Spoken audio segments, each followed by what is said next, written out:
بسم اللہ الرحمن الرحیم اللہم صلی علی محمد وآل محمد العاشر من النجاسات الفقاء وهو قسم من الشراب يتخذ من الشعیر غالبا ولا يظہر اسکارو. ٹھیک ہے، بات ہماری چل رہی تھی نجاسات کے حوالے سے، اور انہوں نے کہا تھا کہ نجاسات جو ہیں وہ ہمارے نزدیک کتنے ہیں؟ 10 ہیں. ٹھیک ہے، تو آج 10ویں نجاست کیا ہے؟ وہ فقہ کے حوالے سے ہے. اور فقہ کسے کہتے ہیں؟ فقہ سمجھ لیجیے جس کو ہم لوگ اردو میں ہمارے یہاں جو اگر آپ توضیح اٹھا کے دیں تو جو کی شراب کہی جاتی ہے. یہ ایک شراب جو سے بنائی جاتی ہے.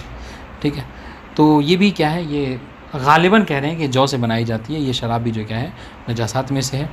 ٹھیک ہے، ولا یظہر اسکار ہو، جبکہ ظاہر نہیں ہے کہ یہ واقعی نشے آور بھی ہوتی ہے. ٹھیک ہے، مسئلہ سنیے. مسئلہ نمبر 153 کہہ رہے کہ ارق الابل الجلالہ.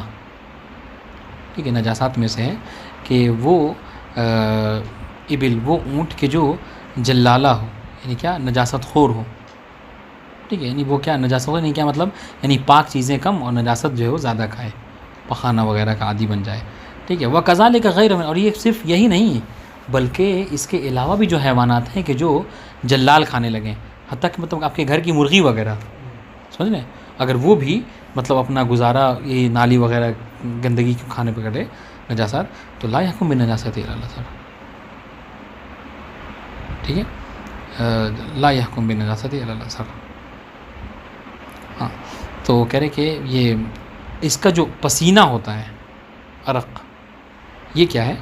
یہ نجس نہیں ہے الازہر، وہ خود نجس ہو جاتا ہے، لیکن اس کا جو پسینے کے حوالے سے گفتگو ہے مسئلہ، کہہ رہے وہ بنا بر مشہور کہ وہ نجس نہیں ہے. نعم لا تجوز الصلاۃ فیہ اذا کان البدن او اللباس، مگر یہ کہ یہ عرق اگر آپ کے بدن یا لباس پر لگ جائے تو آپ اس میں نماز نہیں پڑھ سکتے. حاضر انشاءاللہ.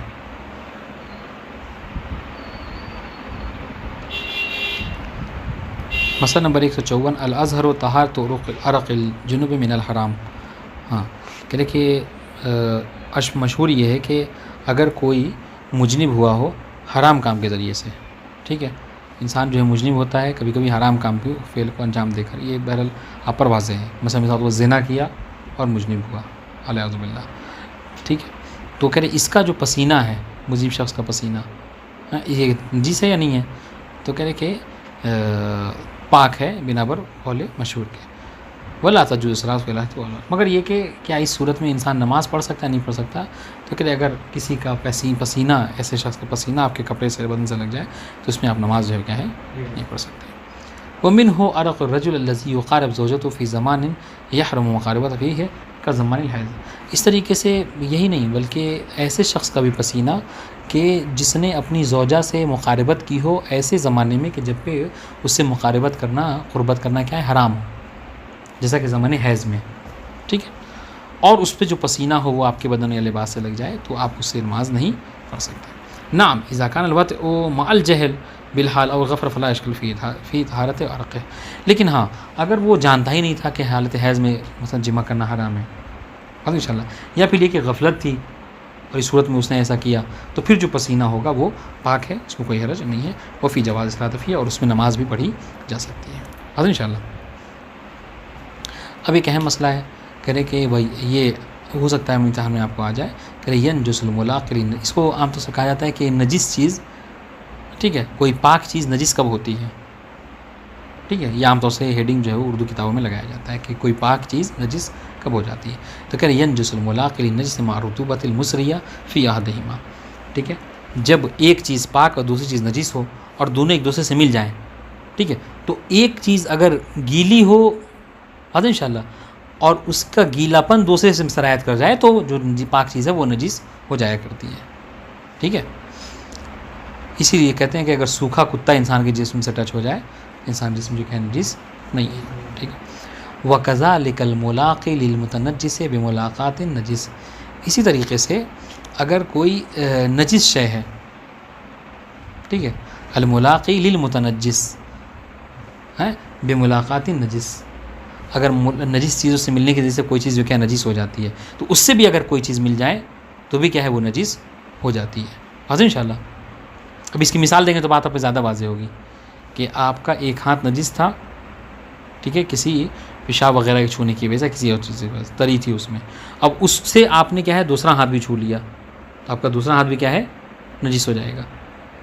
ٹھیک ہے، اب اگر اس ہاتھ کو کسی اور پہ ٹچ کر رہے ہیں تو وہ چیز نجس ہوگی نہیں، اس میں اختلاف ہے. سمجھ گئے؟ تو دیکھیں ایک ہوتا ہے یہ چیز نجس، ایک متنجس. ٹھیک ہے، پھر اس کے بعد کا سلسلہ ہے. تو یہ کہاں تک کہ نجاست کا سلسلہ آتا ہے اس کو بتا رہے ہیں. دیکھیے وَأَمَّا فِي غَيْرِ ذَلِكَ فَالْمَشْهُورُ هُوَ الْحُكْمُ بِالنَّجَاسَةِ أَيْضًا. لیکن اس کے علاوہ جو صورتحال ہیں،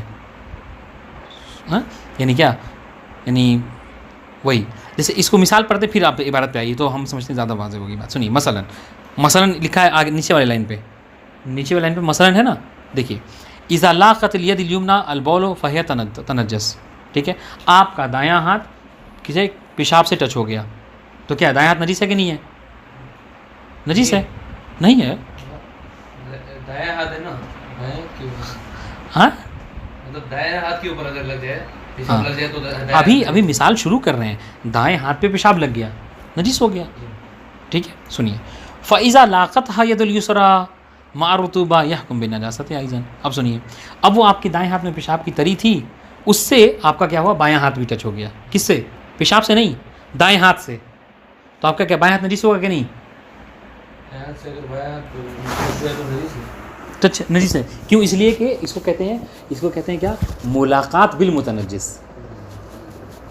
ٹھیک ہے، ایک نجس تھا جو کہ پیشاب ہے، پیشاب سے ملنے کی وجہ سے دایاں ہاتھ نجس ہو گیا، ابھی متنجس ہو گیا، پھر متنجس سے ملنے کی وجہ سے بایاں ہاتھ بھی کیا ہو گیا نجس ہو گیا. یہ میں مثال دی بھی سے پہلے بھی دی دیا. اب سنیے، اب یہ بایاں ہاتھ جا کر کہیں اور پہ مس ہو رہا ہے تو اب وہ شے نجس ہوگی کہ نہیں، اس میں اختلاف ہے. ٹھیک ہے، سنیے مثلا اذا لاقت الید الیمنی، دایاں ہاتھ پیشاب سے لگا فہی تنجس، تو نجس ہو جائے گا، کوئی اختلاف نہیں ہے، سب کا مانتا ہے.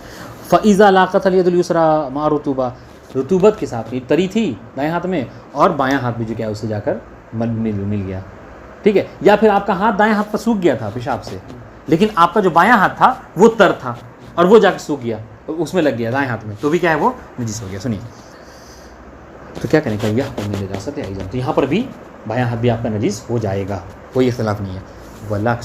ولیکن الید الیسریٰ اذا لاقت شیئا آخر مع الرطوبہ فالحکم بنجاستہ لا یخلو عن اشکال. لیکن بایاں ہاتھ اب جب آپ کا کہ کسی چیز سے، کسی کپڑے سے یا کسی اور چیز سے تری کے ساتھ لگ رہا ہے تو کیا وہ چیز نجس ہوگی کہ نہیں ہوگی؟ کہ اس میں لا یخلو عن اشکال کرے کہ یہ اشکال ہے، یعنی وہ گویا کہ نجس نہیں ہوگی اس کا، یعنی گویا کہ اس کی نجاست محل اشکال ہے. یہ جملہ، یہ ترجمہ ہوگا، یعنی اس کی نجاست کیا محل اشکال ہے. اچھا احتیاط کیا ہے؟ والاحتیاط فی الاجتناب لا یترک. مگر یہ کہ پھر بھی احتیاط کا تقاضا یہ ہے کہ آپ جو چیز ٹچ ہو رہی ہے آپ اس سے بھی کیا کریں، دوری اختیار کریں. سمجھ گئے؟ ہاں. بل سنی بل الحکم بنجاست الماء الملاق للمتنجس هو الازہر. بلکہ وہ پانی کہ جو بل الحکم بنجاست الماء الملاق، وہ پانی کہ جو متنجس سے ملا ہوا ہوتا ہے اس کی نجاست کا حکم کیا ہے، یہ مشہور ہے فقہا کے درمیان میں. واضح؟ اب عبارت دیکھیے، ینجس الملاق للنجس مع رطوبۃ المسلیہ فی احدہما. دونوں میں سے کسی ایک چیز سوکھی ایک چیز گیلی ہے. ٹھیک ہے، اب دونوں میں سے کوئی بھی جو بھی چاہے وہ مطلب پاک ہو یا نجس ہو، کسی ایک کا نجس ہونا ضروری ہے. تو کیا ہوگا، جیسی ٹچ ہوا رطوبت کا نجس ہو. وَكَذَلِكَ الْمُلَاقِ لِلْمُتَنَجِّسِ بِمُلَاقَاتِهِ. اس طریقے سے جو متنجس شے ہے، نجس سے ملنے کی وجہ سے وہ متنجس ہو گیا. ٹھیک ہے، اب ہم سوال کرتے ہیں، دیکھیں سمجھ میں آئی بات نہیں. یہ جو ہاتھ والی مثال ہے اس میں نجس، اس میں متنجس کیا ہے؟ نجس ہوئے جو پہلے ہے. نہیں، ہاتھ والی مثال میں متنجس کیا ہے؟ ہاتھ والی جیسے مسو ہوا ٹچ ہوا. کون ہے متنجس؟ نجس دوسرا ہے نا، جو نجس جو نجاست دوسرا ہاتھ دایاں یا بایاں والا، یہ بتائیے. بایاں والا نہیں، دایاں تو نجس تھا نا، اس پہ تو رطوبت لگی ہوئی تھی، وہ جا کے اس سے ٹچ ہو گیا بایاں ہاتھ سے، تو بایاں ہاتھ متنجس ہو گیا. دایاں ہاتھ نجس، بایاں ہاتھ متنجس.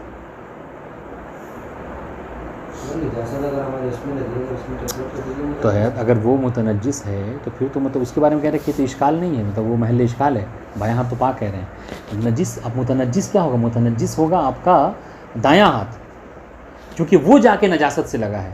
نجس تو پیشاب ہے، اور نجس پیشاب سے لگنے کی وجہ سے آپ کا دایاں ہاتھ کیا ہو گیا؟ متنجس، سمجھ رہے ہیں؟ ہاں، یعنی وہ باب افتعال سے جس نے طلب کیا کیا ہے؟ نجاست کیا ہے، تو وہ دایاں ہاتھ ہے۔ اب دائیں ہاتھ سے متنجس سے ملاقات کی آپ کے بائیں ہاتھ میں، ٹھیک ہے، تو بائیں ہاتھ نجس ہوگا کہ نہیں ہوگا؟ کہہ رہے کہ لا یخلو عن اشکال، اس کا نجس ہونا، سمجھ رہے ہیں؟ دیکھیں یہ عفواً یعنی یہ بایاں ہاتھ جو کیا ہے نجس ہو جائے گا، ٹھیک ہے جی۔ لیکن اب بایاں ہاتھ جا کسی اور چیز پہ لگے تو پھر وہ نجس ہو گئے، اس میں اشکال ہے۔ دیکھیں ینجس الملاقی للنجس مع الرطوبۃ المسریہ فی احدہما وکذالک الملاقی للمتنجس بملاقات النجس واما فی غیر ذلک فالمشہور هو الحکم بالنجاست ولکنہ مشکل والاحتیاط لا یترک، ٹھیک ہے، یہ وہ پوری عبارت ہے اور اس کی جو ہے مثال نیچے دے دی گئی ہے۔ دیکھیں نا خود عبارت دیکھیے، مثلا اذا لاقت الید الیمنی البول فہیا کیا ہے؟ تتنجس بملاقات النجاسہ، متنجس ہو جائے گا۔ اب آئیے یہاں ما تثبت، یہ عبارت واضح ہوگی انشاءاللہ جی۔ ما تثبت بطہارت ابھی النجاسہ، یہ تھوڑا سا اہم مسئلہ ہے، ٹھیک ہے۔ کہہ رہے ہیں کہ وہ چیزیں کہ جس سے طہارت نجاست ثابت ہوتی ہے، یعنی اس کو ہم کہتے ہیں، مطلب اسلام میں اصول کی اسلام میں کہا جاتا ہے استصحاب۔ استصحاب کسے کہتے ہیں؟ استصحاب کہتے ہیں یقین سابق اور شک جو کیا ہے لاحق، یعنی آپ کو پہلے کسی چیز کا یقین تھا اور بعد میں آپ کو شک ہو رہا ہے۔ آپ کو پہلے اس بات کا یقین تھا کہ جب آپ سیکنڈ سے چلے تھے تو آپ وضو کر کے چلے تھے، یقین تھا۔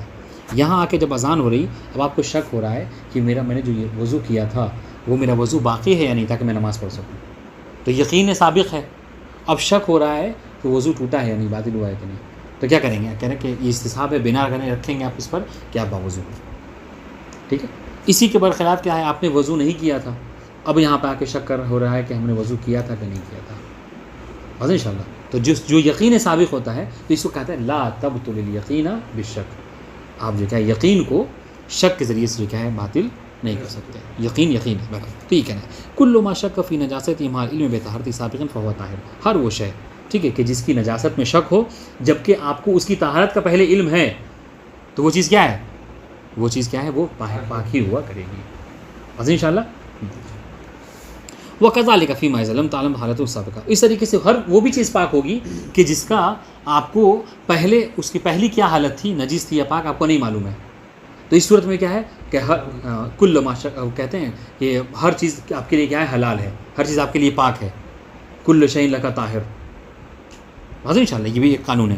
تو وہ بھی کیا ہے؟ وہ حالت سابقہ میں وہ پاک ہوگا، نہیں اگر کسی چیز کا حالت سابقہ طہارت ہے تو وہ طاہر ہے، اگر شک ہو نجاست کے حوالے سے۔ اگر کسی کی حالت سابقہ ہے ہی نہیں تو پھر بھی آپ کو ایک حدیث بڑھ کر سہارا دے گی کہ کل شیء لک طاہر، واضح انشاءاللہ۔ یہ دو ولا یجب الفحص عما شک فی طہارت و نجاست وان کان الفحص لم یحتج الی معلوم، اور پھر آپ کو کیا ہے؟ فحص و جستجو کرنے کی کیا ہے؟ ضرورت نہیں ہے، یعنی آپ کو کپڑا ڈھونڈنے کی ضرورت نہیں ہے کہ یہ کپڑا واقعی نجس ہو گیا ہے، نجاست ہے کہ نہیں ہے، گرچہ آپ کو فحص کرنے میں، جستجو کرنے میں آپ کو بہت زیادہ مشقت کا سامنا نہیں کرنا ہے، لیکن پھر بھی چونکہ آپ کو پتہ ہے کہ میں نے یہ جبہ پہلے دھو رکھا تھا، یقین ہے آپ کو کہ اس کو پاک کر رکھا تھا، اب شک ہو رہا ہے کہ نجس ہوا ہے کہ نہیں، تو آپ کو ضروری نہیں ہے کہ آپ پورا جبہ جو ہے ڈھونڈیے، چیک کیجیے کہ نجس ہوا کہ نہیں۔ یہ کوئی بڑی چیز نہیں ہے، آپ معاونہ نہیں ہے، مطلب مشقت نہیں ہے، جبہ انسان دیکھ سکتے کہ پھر بھی آپ کا وظیفہ یہ کہنے کا۔ وَأَمَّا إِذَا شَكَّ فِي طَهَارَتِهِ بَعْدَ الْعِلْمِ نَاسَتْ ثَابِتٌ، لیکن ہاں اسی کے معاملہ اگر برعکس ہو جائے کہ آپ کو یہ پتہ ہے کہ یہ جبہ جو ہم نے ٹانگا تھا یہ نجس تھا، اب آپ کو شک ہو رہا ہے کہ یہ پاک ہے کہ نہیں ہے، دیکھیں اب تو یہ پہلی حالت کیا ہو گئی؟ نجاست کی، اب آپ کو شک ہو رہا ہے کیا؟ پاکیزگی کے بارے میں، طہارت کے بارے میں، تو اب کیا ہوگا؟ کہہ رہے پہلی حالت پہ جائیے آپ، یعنی کیا؟ نجیسی ہوگا، فَهُوَ مَحْكُومٌ بِالنَّجَاسَةِ، واضح انشاءاللہ عبارت، تو وہ نجس ہوگا۔ وَتَثْبُتُ النَّجَاسَةُ بِالْعِلْمِ، اچھا اب کوئی چیز نجس کب ہوتی ہے؟ تو کہہ رہے ہیں نجاست کیا ہے؟ بالعلم وجدانی کے ذریعے، یعنی کیا مطلب؟ آپ کو خود علم ہو گیا تھا، مثال کے طور پر کیا ہے؟ آپ خود جبہ پہن کے سوئے تھے تو نجس ہو گیا تھا، وہ یہ تو علم وجدانی ہے، واضح انشاءاللہ، یہ خود آپ کو علم ہوا۔ ایک وہ بالبینہ چلا دیا، پھر یہ کہ کوئی عادل شخص جو کیا ہے بینہ دے دے، دلیل پیش کر دے، اس لیے آپ کو ہو جاتا ہے۔ وہ بھی اخبار ذی الید، ٹھیک ہے، ہاں کسی جس کے پاس تھا وہ کسی، آپ نے کسی سے جبہ مانگا، ٹھیک ہے، اس نے کہا کہ لو جبہ لے لو لیکن دھو کے پہننا، نجی صحیح ہے، تو اس کے پاس جبہ تھا، وہ جانتا ہے کہ پاک ہے یا نہیں، تو اس نے خبر دی کہ بھائی یہ جبہ نجیس ہے تو بھی وہ نجیس رہے گا. واضح انشاءاللہ ذیلیدین جس کے پاس تھا وہ یعنی اس کے پہلے کو دیکھیں گے آپ, پہلی حالت کو دیکھیں گے نہیں دیکھیں گے آپ, نہیں وہ بات ختم ہو گئی پہلی اور دوسری والی حالت. یہ بتانا ہے, یہ مسئلہ یہ ہے کہ کوئی چیز کسی چیز کی نجاست کب ثابت ہوتی ہے, کب کوئی چیز نجیس کہی جاتی ہے, کب مانیں گے کہ چیز نجیس ہے. تو کہہ رہے ہیں پہلی چیز کیا ہے کہ آپ کو نجاست کا خود علم ہو جائے, ٹھیک ہے. دوسری بات کیا ہے, عادل شخص گواہی دے دے. یا تیسری صورت کیا ہے کہ جس کے پاس وہ چیز ہے وہ خود بتا دے. یہ مسئلہ ہے. وہ ہماری پہلی بار سے بات واضح ہو گئی کہ یقین سابق ہے جو اسی کے ساتھ آپ کو چلنا ہے, شک کے ذریعے سے آپ کو یقین کو نہیں توڑیں گے, وہ بات ختم ہو گئی. واللہ یعبد ثبوت و بے اخبار العادل الواحد, بلکہ آپ یہ چھوڑیے وہاں پہ بینہ عادلہ میں کیا تھا, 2 عادل شخص گواہی نا, کہہ رہے نہیں اگر کوئی ایک عادل شخص بھی گواہی دے دے تو اس کے ذریعے سے بھی کسی چیز کی نجاست ثابت ہو جاتی ہے, ٹھیک ہے. بل آپ عادل تو چھوڑیے, عادل تو بہت بڑی بات ہے, بل بے اخبار مطلق الثقہ وان لم یکن عادلا, بلکہ فقط کسی موثق شخص نے, چاہے سنی ہی کوئی کیوں نہ, عادل میں مطلب شیعہ ہونا, اگر کوئی سنی بھی آپ کو کہہ دے اور اس کی بات کا آپ کو بھروسہ ہے, موثق ہے, تو وہی کافی ہے, اگرچہ وہ عادل نہ بھی کیوں نہ, اس کے ذریعے سے بھی کیا ہے نجاست ثابت ہو جاتی ہے. اور انشاءاللہ آپ جا رہے تھے, کسی سنی نے کہا کہ بھائی میں نے دیکھا ہے کہ کتا آپ سے سٹ کے گیا ہے, یا پھر جو کیا مثلا آپ کے پیشاب کی چھینٹ پڑی ہے, ہم نے دیکھا ہے, یہ ہے وہ نجاست ثابت ہے, ٹھیک ہے.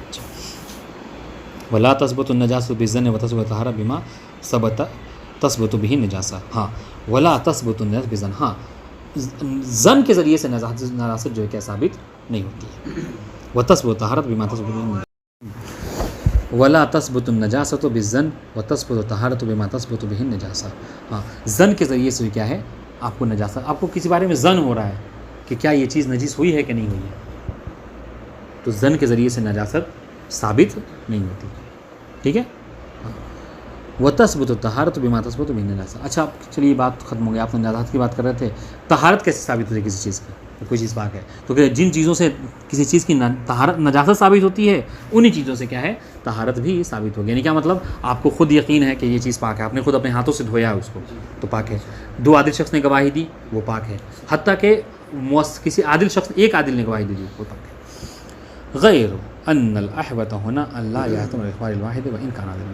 ہاں مگر ایک فرق ہے نجاست اور طہارت کے حوالے سے کہ طہارت کے باب میں آپ کیا ہے ایک عادل شخص کی گواہی کو قبول نہیں کریں گے, بلکہ طہارت کے لیے 2 عادل شخص کا گواہی دینا ضروری ہے.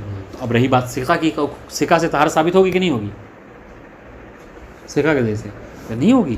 کہ جب ایک عادل شخص کی گواہی نہیں قبول ہے تو پھر سکہ تو بہت دور کی بات ہے, سکہ سے نہیں ہو سکتی, چونکہ ایک عادل شخص کا درجہ جو کیا ہے موثق سے بہرحال وہ بلند ہے. تو جب آپ اس کی گواہی قبول نہیں کر رہے ہیں تو موثق سے نہیں ہوگی. پتہ نہیں, تو یہ طہارت اور نجاست کے حوالے سے فرق ہے ثبوت کے حوالے سے. والسلام علیکم ورحمۃ اللہ وبرکاتہ.